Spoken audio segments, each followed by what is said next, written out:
Amém, meus irmãos? Peço a gentileza aos amados que tomem os vossos assentos, glorificando o nome do Senhor. Somos gratos ao nosso bondoso e eterno Deus por tudo quanto o Senhor já tem feito e já tem realizado no nosso meio. Podemos sentir a presença do Senhor aqui neste lugar, através dos hinos que foram entoados, independente do grupo que estiver louvando. Tudo isso foi uma preparação de Deus ao nosso coração, para que possamos receber a poderosa, infalível, inerrante palavra de Deus nessa noite. Louvado seja Deus. Quantos estão felizes aqui nessa noite? Digam glória a Deus. Louvado seja o nome do Senhor. Eu confesso aos irmãos que pairou no meu coração uma certa preocupação em saber o que eu ia pregar hoje, porque ao decorrer da semana ouvimos falar muito do livro de João. Não sei se os irmãos perceberam, e eu falei: Jesus, e como hoje vai ser? E hoje o obreiro falou exatamente do livro de João, capítulo 1, novamente. Foi falado domingo passado, se não me engano. Na quinta-feira, o irmão Vicente pegou no livro de João, que hoje na escola dominical falando sobre João. E é o livro das águas, né?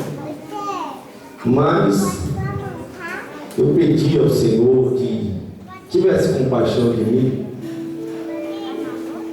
para que eu pudesse pregar uma outra palavra nessa noite, e que não fosse no livro de João. Tem muito mistério ali, mas ao andar do movimento espiritual da igreja, eu senti fortemente essa palavra falar em meu coração, e com certeza vai falar com você aqui nessa noite.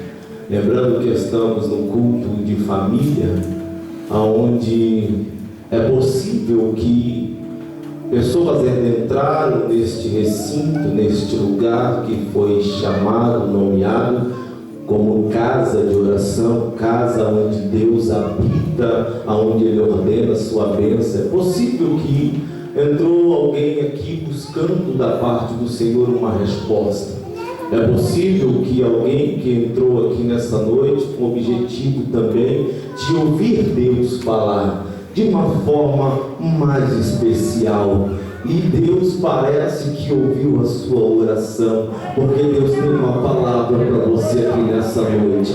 Que Deus possa, por bondade, usar a minha vida nessa noite para falar aos nossos corações. Quero compartilhar com os irmãos no livro da Bíblia Sagrada, onde se encontra no livro de Êxodo, capítulo de número 14, é o que nós vamos meditar na noite deste dia.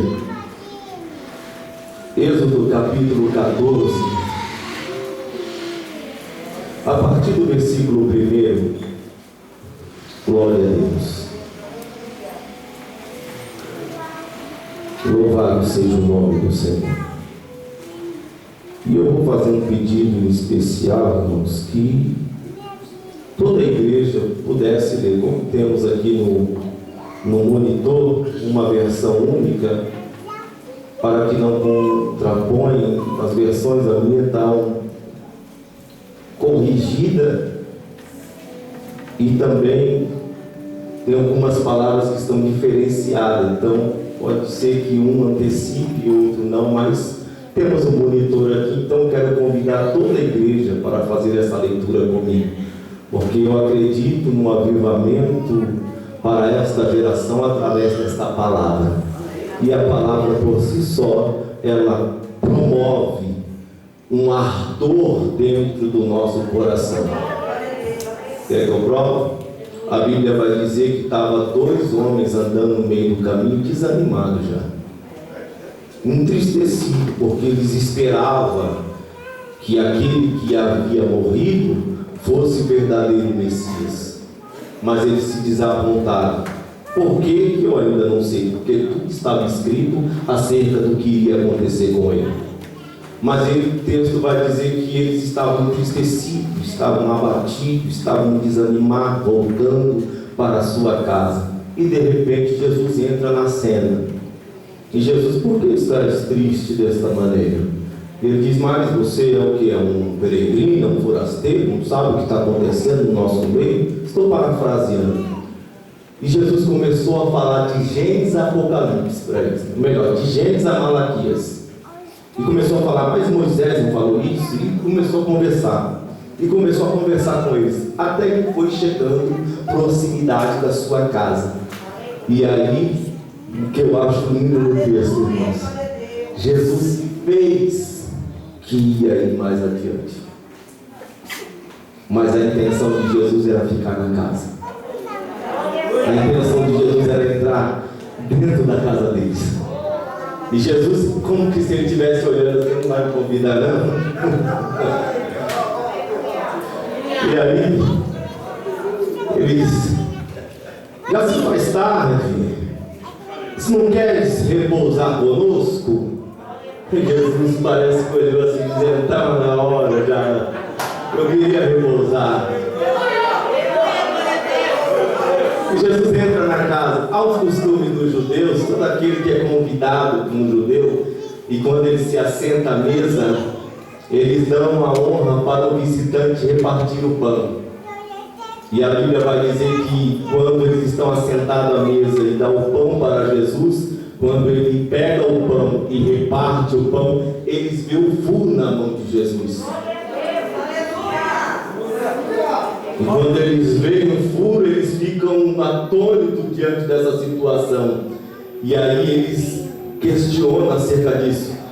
Mas não ardia o nosso coração quando ele estava falando da sua palavra, irmão? A palavra de Deus tem poder. Eu não sei como foi que você entrou aqui nessa noite, mas ela vai envolvendo, ela vai penetrando a tal maneira que você não vai sair deste lugar da mesma maneira que você entrou. Glória a Deus. Vamos ler Êxodo capítulo 14, versículo 1 em diante. Toda a igreja em uma só voz, pausadamente, não precisamos correr, e em uma tonalidade que seja nível razoável. Então, não vou contar até 3 e todos começam a leitura. Estaremos lendo do versículo 1 até o versículo 14. 1, 2, 3. Então falou o Senhor a Moisés, dizendo: fala aos filhos de Israel que voltem e se aclamem diante de mim a norte, entre Mordom e o mar, diante de Baal-Zephon. Em frente dele assentareis o campo junto ao mar. Então Faraó dirá aos filhos de Israel:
irmãos, estamos diante de um texto que é muito conhecido diante de cada um de nós.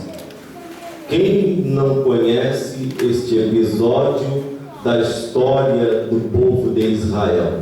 Ficou um marco em meio à sociedade, ficou um marco em meio à história. Por quê? Porque fala de um episódio em que Deus resgata o seu povo. E que povo é esse? É um povo que Deus olhou e disse: vocês são meus. E a partir do momento eu faço um pacto com vocês. Quando vocês reconhecerem e declararem que eu sou o vosso Deus, eu serei o vosso Senhor. Independente da onde vocês forem, eu estarei convosco em todo momento. Então Deus fez um pacto com o povo de Israel e fez com que este povo fosse um povo seleto. O objetivo de Deus era fazer com que Israel fosse referencial para todo o mundo, dentro daquela época até os dias de hoje. Deus escolheu o povo de Israel como um povo seleto, como um povo eleito, como um povo escolhido, mas todavia a palavra do Senhor vai dizer que o povo não o quis, o povo não o aceitou, o povo não quisera que Deus fosse exclusivo na vida dele. Nós conhecemos a história e observamos que em todo tempo o povo se virava contra o Senhor. Deus permitia uma situação diante do povo, o povo se voltava a Deus, mas acontecia qualquer maior refrigério, o povo se virava ao Senhor novamente. E então, por conta disso, depois no capítulo de número 19, Deus queria confirmar essa eleição do povo de Israel, mas o povo não quis, porque Deus disse a ele: olha, prepare-se durante 3 dias, se santifica, porque vão se encontrar comigo lá no monte, e lá eu confirmarei esta eleição. E eles disseram: tudo bem, está certo, está confirmado. Mas ele, no meio do caminho, eles voltaram, como eu disse na terça-feira, eles não quiseram. E eles disseram para Moisés: sejas tu boca no meio de nós, a Deus falando conosco. E aí Deus, por sua vez, irmãos, teve que criar uma condição menos favorecida para o povo de Israel, porque era para ser uma nação de exemplo para o mundo, mas eles não quiseram, então eles foram rebaixados. De que maneira? Deus então elege as 12 tribos de Israel, aonde ele traz a eleição das 12 tribos de Israel, os levitas. Então me desculpe a minha sinceridade, não permite que te chame de levita. Por quê? Porque é uma classificação abaixo daquilo que Deus espera de você. E eu vou dizer de novo: não permita que te chame de levita, que você seja o cantor para o Senhor, mas não permita que você seja levita. Por quê? Porque o ato ou o ofício de levita está abaixo daquilo que Deus esperava de Israel. Mas outro dia eu prego sobre esta palavra, porque senão não dá tempo de eu entrar na mensagem. Por sua vez, Deus então classifica este povo. Mas este povo está há 430 anos no Egito, está sendo escravizado no Egito. E Deus ouve o clamor do povo.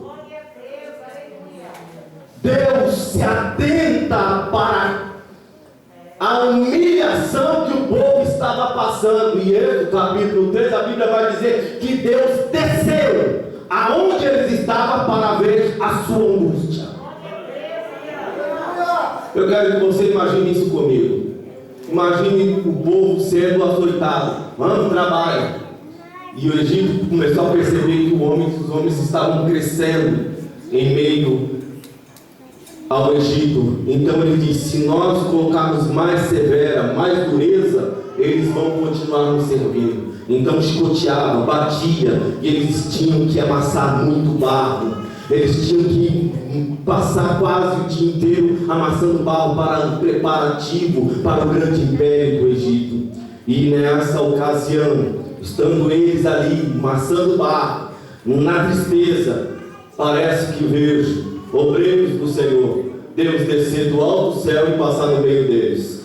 Estou vendo a aflição, estou vendo a angústia, estou vendo o que eles estão fazendo com o meu povo. Estão escravizados, sim, mas é meu. Estão entristecidos, estão sendo encurralados, mas esse povo é meu. É Deus descendo para confirmar isso. E é nesse cenário que Deus está observando o povo de Israel, até que Deus envia as pragas com o propósito de afrontar os deuses do Egito.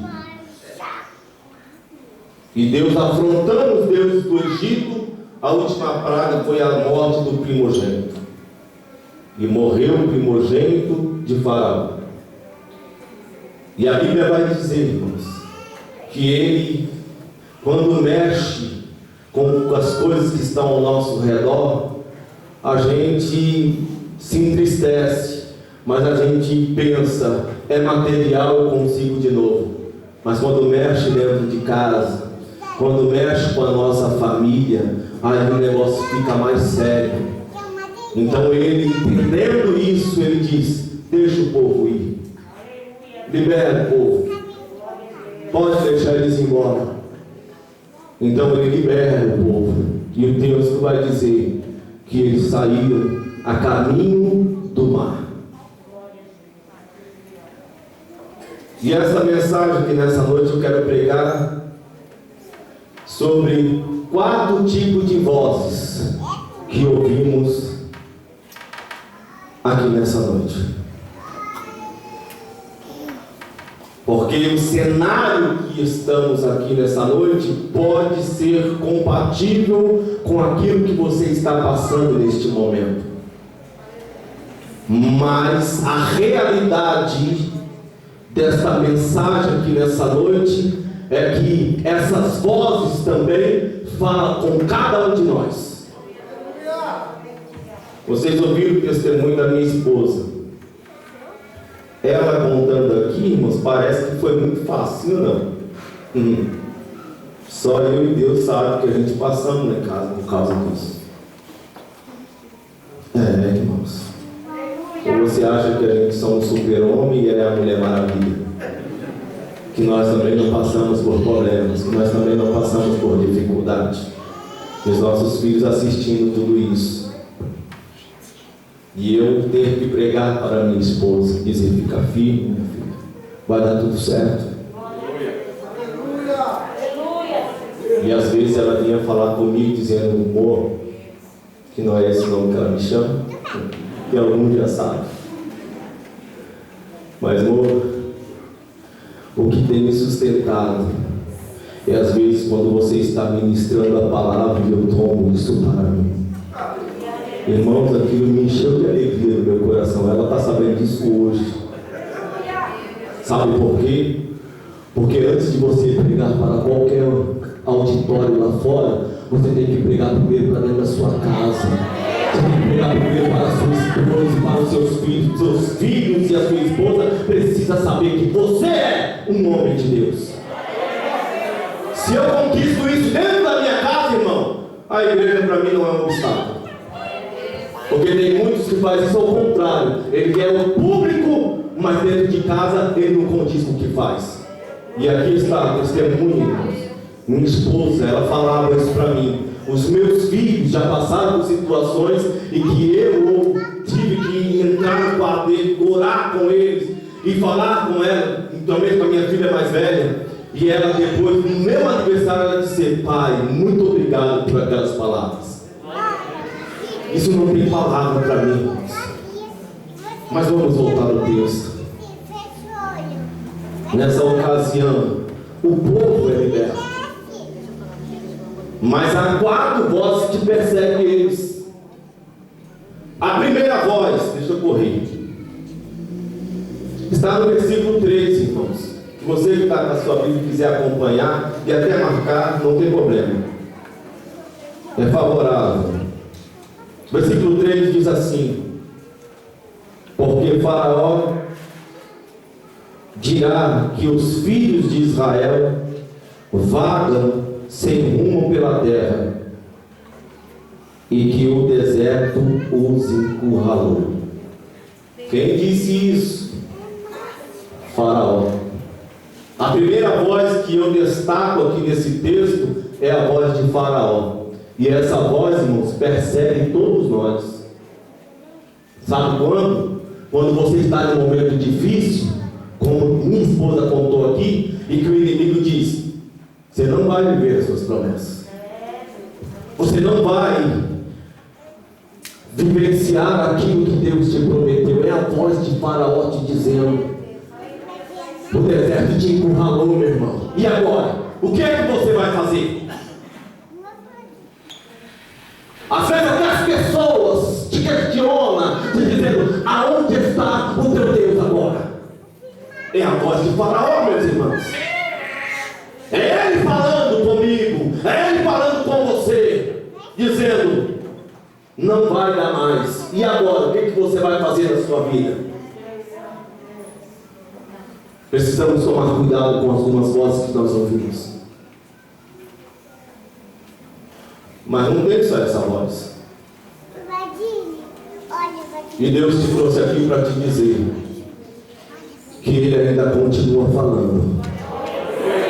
Seja sensível a ouvir a voz de Deus. Como, pastor? Quando você ouvir essa voz dizendo que não vai dar certo, você dizer: está repreendido, Satanás, em nome de Jesus, porque quem me prometeu foi Deus. Foi Deus que prometeu, isso vai acontecer na minha vida. É você contrapor aquela palavra que vem contra a sua vida. Como você acha que isso também não aconteceu com Jesus? Estando ele no deserto, ele disse: se tu é o Filho de Deus, se ele tem essa expressão dentro do texto, irmãos, está dizendo que Satanás não tinha certeza que ele era o Cristo. Se tu és o Filho de Deus, transforma essa pedra em pão. Jesus diz: nem só do pão viverá o homem, mas de toda a palavra que procede da boca do Pai. Então veja, irmãos, que estamos sendo vítima de algumas vozes. Cabe eu e a você discernir da promessa que Deus te fez e daquilo que está dizendo que não vai acontecer. Então nessa noite, pelo amor de Deus, tome a posição diante da presença do Senhor e diz: eu acredito ainda que Deus é fiel para cumprir a promessa que Ele fez na minha vida.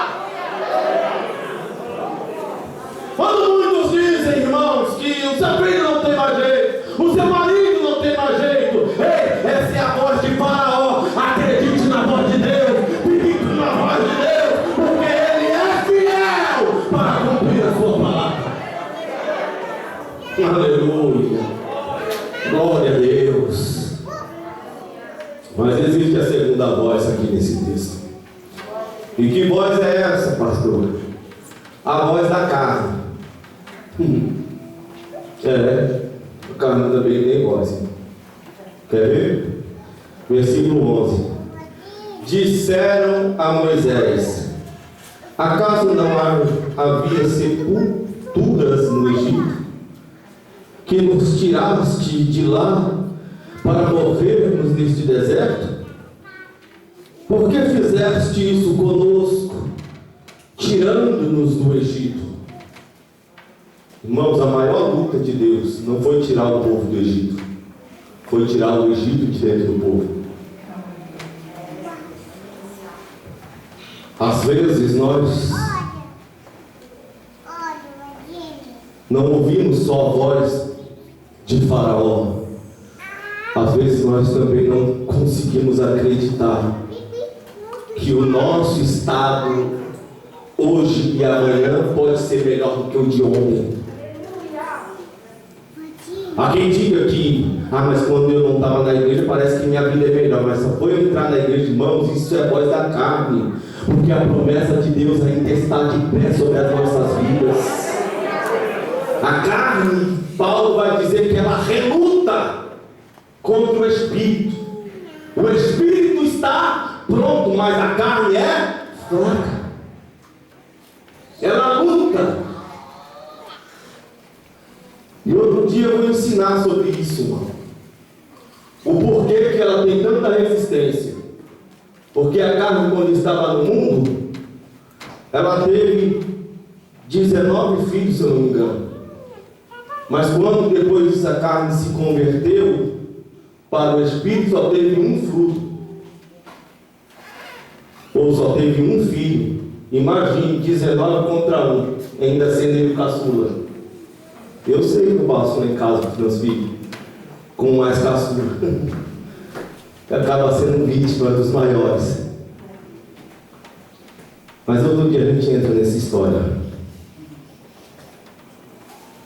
A carne, ela tem voz, irmão, e ela tenta relutar. Quando você presta um vestibular e diz, eu acho que eu não vou conseguir de novo, você já está entrando no campo derrotado. Você presta uma proposta de emprego e você vê lá 10 candidatos e as pessoas, você já olha o seu perfil e fala assim, é 10 contra 1. Não é assim que você tem que ver com os olhos da carne. Você tem que dizer quantas vagas tem. São 3, uma é minha. Acabou. Eles que discutem as outras duas, porque uma já é minha.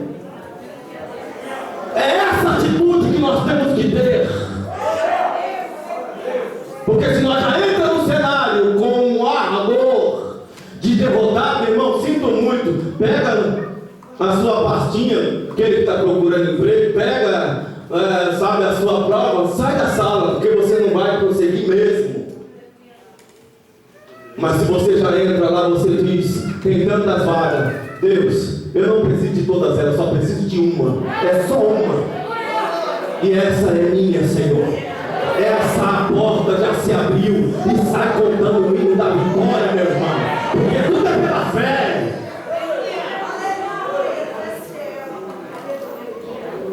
Tome cuidado com a voz da carne, porque ela também desestimula. Mas tem a voz também, irmãos, da fé. Versículo 13. Então Moisés respondeu ao povo, não temais, tranquilizai-vos e vede como hoje o Senhor Jeová vos livrará, pois a este egípcio que hoje verdes, nunca mais os vereis. Sabe o que é isso, irmão? Fé é ver sem crer, ou melhor, é crer